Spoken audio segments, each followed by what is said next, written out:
Bien, salut à tous, ici c'est le Master Teacher Serein, bienvenue sur ma chaîne. Alors, je reviens du marché. Alors, c'est un marché ici qu'on appelle Akihabara, ici à Tokyo, et c'est un marché électronique.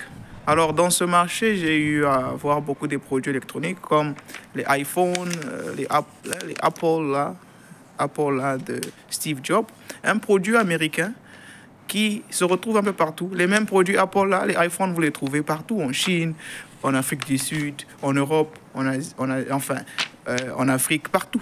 Vous allez trouver ces produits. La question qu'on s'était posée au début, c'était de savoir comment se fait-il que ces produits se retrouvent partout dans le monde. Comment est-ce qu'ils font pour entrer dans ces marchés-là qui sont étrangers. Et c'est pour ça donc que nous avions parlé de la recherche, les stratégies d'entrer dans un marché international. Et après les stratégies, nous avons discuté sur les stratégies, vous pouvez suivre mes vidéos sur ça, les avantages et les inconvénients. Nous avons parlé du marketing, la promotion. En réalité, le marketing, on fait allusion à la recherche du marché qui consiste à connaître les besoins des clients, leurs préférences, afin de leur vendre le service et les produits qu'il faut, au prix qu'il faut, et tout ça. Et donc, aujourd'hui, nous allons passer à la gérance, ce qu'on appelle en anglais le management.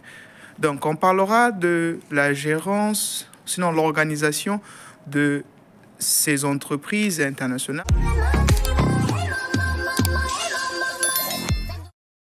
De façon générale, il y a au moins 10 ou plus structures d'organisation des entreprises internationales. Seulement, aujourd'hui, je vais être un peu généraliste, je vais essayer de résumer en 3. Alors, la première, il s'agit ici de la structure hiérarchique. La structure hiérarchique, c'est un peu ce que nous connaissons tous, c'est-à-dire qu'il y a un PDG, CEO en anglais, président. Après le président, il y a un vice-président, ou je ne sais pas qui vous allez le nommer. Après le vice-président, il y a certainement des managers. Après les managers, il y a les superviseurs. Après les superviseurs, c'est le reste des employés. C'est un peu comme dans l'armée. Il y a d'abord les officiers, au top là-bas. Il y a les managers, les superviseurs, les chefs de division, je ne sais pas comment on les appelle dans l'armée. Et il y a des frontline, il y a des gens qui les soldats. Hein? Il y a des gens qui font face à la guerre, qui sont là. Enfin, là, je sais pas, j'ai oublié le nom en français, mais je crois que c'est frontline en anglais. C'est les employés comme tout le monde, là, les employés, n'est-ce pas? Donc ça, c'est la hiérarchie, ça, c'est la structure hiérarchique. Et donc, il y a des liens hiérarchiques qui sont là et des fonctions des fonctions hiérarchiques aussi, si on peut les appeler comme ça. Et donc, vous allez voir que le pouvoir est de sorte qu'il y a la tête et la queue à la fin. Et ça vient de la tête jusqu'à ce que vous ayez une décision. Ce qui, en réalité, peut être un problème parce que toutefois qu'il y a des décisions à faire, il faudrait peut-être attendre. Par exemple, si un superviseur a fait un rapport, il faut envoyer déjà chez le manager. Le manager va aller chez le vice-président. Le vice-président va aller chez le président. Le président va encore envoyer chez le vice-président. Le vice-président va renvoyer chez le manager. Et à un certain niveau, ça devient un peu compliqué à prendre des décisions avec cette structure hiérarchique. Et c'est pour ça donc qu'on va engager la deuxième structure qui est basée sur le travail d'équipe. Alors ici, c'est différent de la structure hiérarchique où il faut avoir une liste des gens qui sont les officiers et les autres qui sont des subordonnés, n'est-ce pas? Qui sont les supérieurs et les autres qui sont des subordonnés. Ici, en réalité, c'est en fonction de vos compétences, en fonction de vos ambitions, en fonction de quelque chose, en fait, qui vous réunit. Vous pouvez vous organiser en tant que jeune intellectuel. Vous êtes allé dans l'université, vous retrouvez, il y a des ingénieurs, il y a des architectes, il y a des IT guys, les gens des designers là et autres.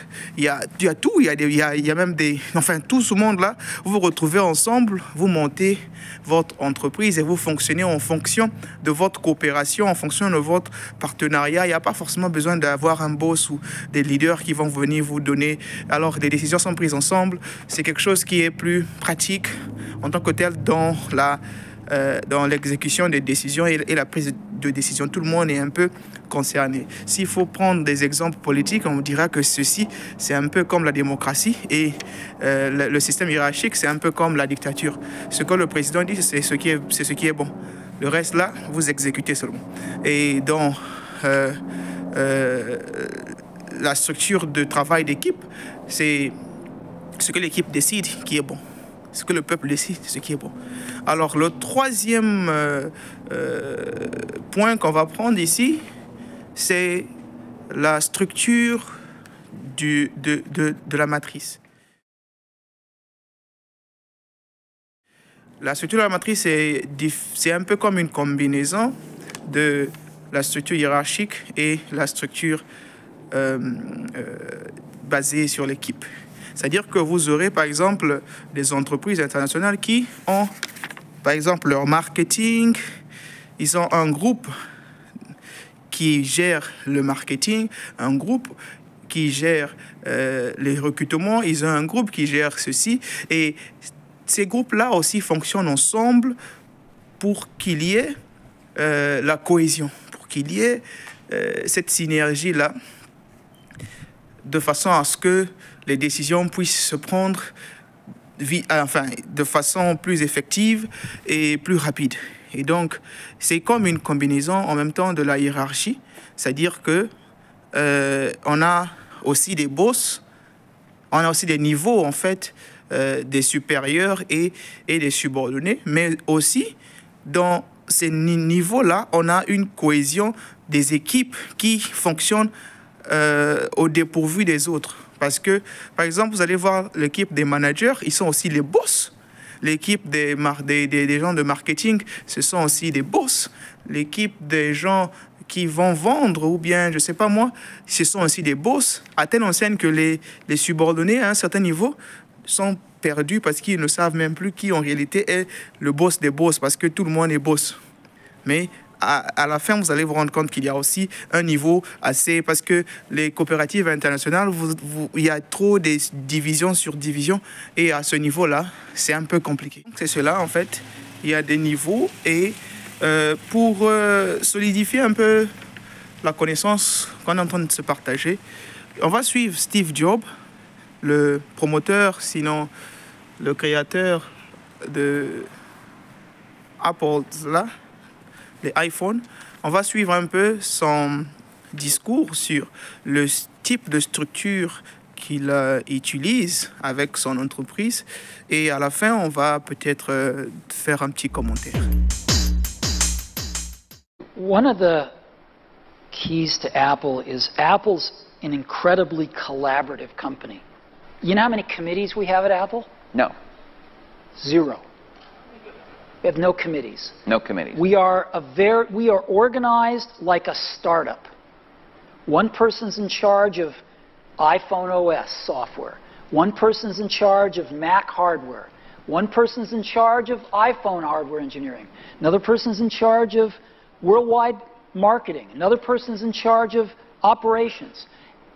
We're organized like a startup. We're the biggest startup on the planet.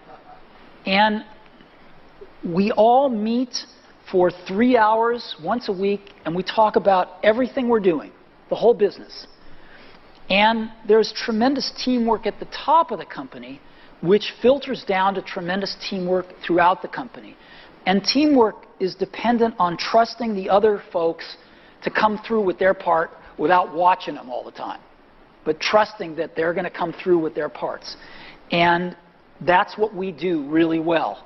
And we're great at figuring out how to divide things up into these great teams that we have and all work on the same thing, touch bases frequently, and bring it all together into a product. We do that really well. Bien, voilà, donc ce qu'il veut dire, c'est que apparemment c'est comme une version un peu améliorée du système de la structure de matrice. Parce que là-dedans, on trouve une cohésion des gens qui travaillent ensemble, mais là, dire que c'est une hiérarchie, il n'y a pas vraiment de niveau, en fait, de pouvoir dans sa structure. En réalité, c'est un peu comme une dictature aussi en même temps, parce qu'il y a un représentant qui est spécialiste dans chaque département et les autres lui font confiance à 100%.